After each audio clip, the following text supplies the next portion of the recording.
You're watching 4th and Goal on Fox 40.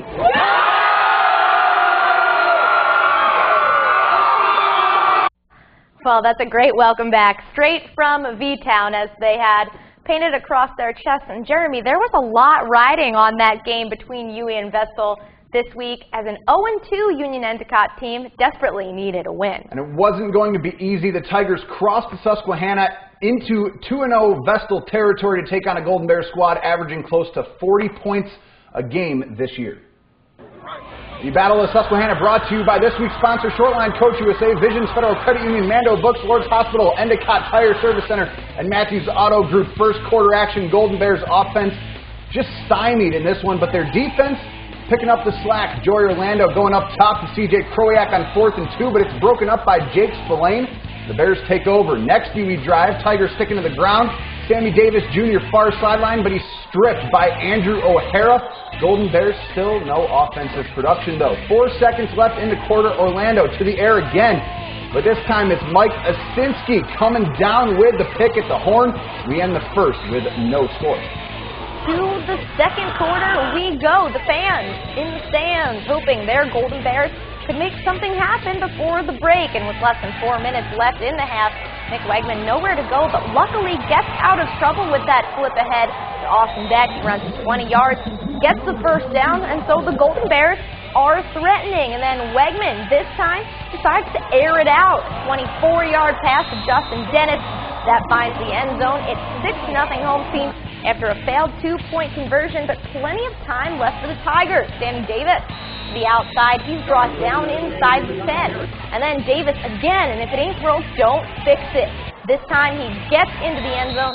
The kick is good, and the Tigers take a 1-point lead into the locker room. But in the second half, the pep talk in the UE locker room much better than the one in Vestal. Davis showing off the speed again, 20 yards through the traffic, up the middle, and that, my friends, is a first down. So a few plays later, from the 1, Orlando simply keeping it himself. Tigers make it 14-6. Despite a few fumbles in the first quarter, Davis keeping the hot night going with the legs, dodging defenders before stepping out well inside Vestal territory.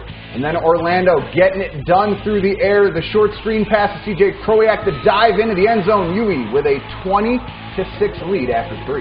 Into the final frame with the Tigers feeling good, and Hank Anderson on the Vestal sideline with just 12 minutes left to make the comeback. And the Bears, from all the way back inside their own 10, Beck finds the open lane. He's dragged out at the 37, and then Wegman fires one out to Spillane, and now Vestal has found their way inside Tiger territory. But on third down, Wegman sacked by Luke Wilbur. That brings up 4th down. Vestal going for it, looking into the end zone. This one slides in and out of the hands of Spillane.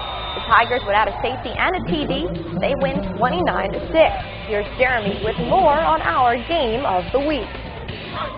I'm here joined now with Roger Neal from WNBF, who called last night's rivalry game, UE and Vestal. And Roger, thank you very much for joining us. It was a pretty good game last night through the first half. Talk about what you saw on the field between UE and Vestal, 7-6 going into the locker room. Yeah, I think, obviously extremely close, just a difference of point after. But I think in the second half, maybe you saw a little bit more of what UE really is. They gave up a ton of points in the first couple of games. I think fairly surprisingly that many points. But in the second half, they showed that it was more standard UE defense. I mean, they bottled up Vestal very well. And I think the other part of it was that they were able to put together a very good ground game. And so that complemented the defense because they held the ball a lot in that second half, and Vestal didn't get a lot of shots at it. So UE certainly came alive in that game, and in the second half they were, I can't say the UE of old yet, too early in the season, but they sure look good.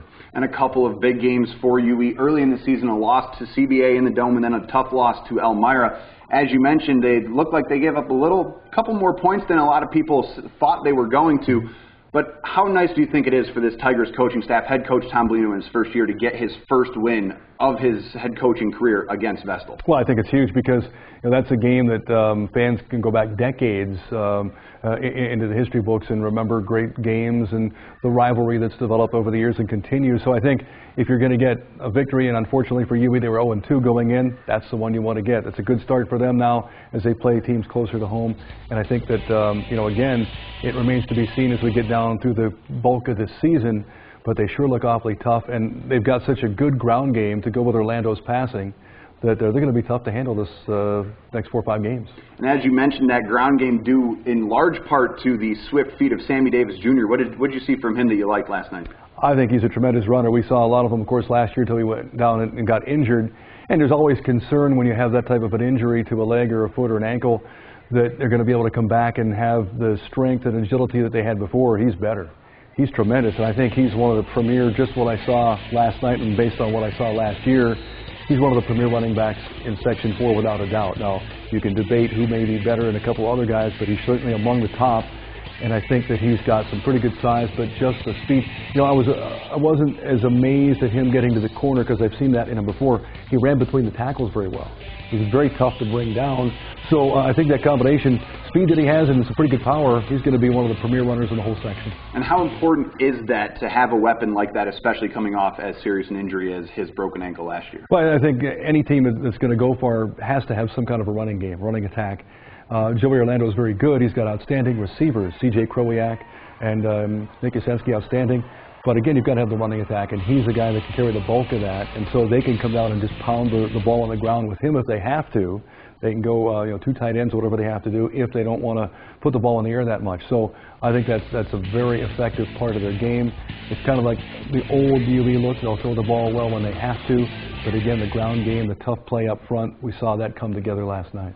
And obviously a much better first half for Vestal than the second half, only putting up 6 points on the board, but they did get the first strike of the game. What did you see from them, especially quarterback Nick Wegman? Well, I think, if you can give Nick Wegman some time to throw, he can hurt you. He's got a good arm.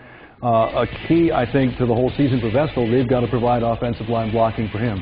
If he can get some time to throw, he can throw on about any defense you can find, but he's got to get some time. That's where if they can get the running attack going with Zach Cook, for example, they didn't get much of that last night. 2 games back, he gained 232 yards. So that's a difference in a UE defense versus some other team's defense. I think it wasn't his running. It was a defensive scheme that's helped stop him. But I think, they've got a well-balanced attack, and I really think that, that's worked well for them 2 out of the 3 times. Again, UE may show up as one of the premier defenses, I think, in the whole area. And that was Roger Neal breaking down the game of the week. Now, thank you very much for joining us here on 4th and Goal. We will be right back with your No Huddle Offense.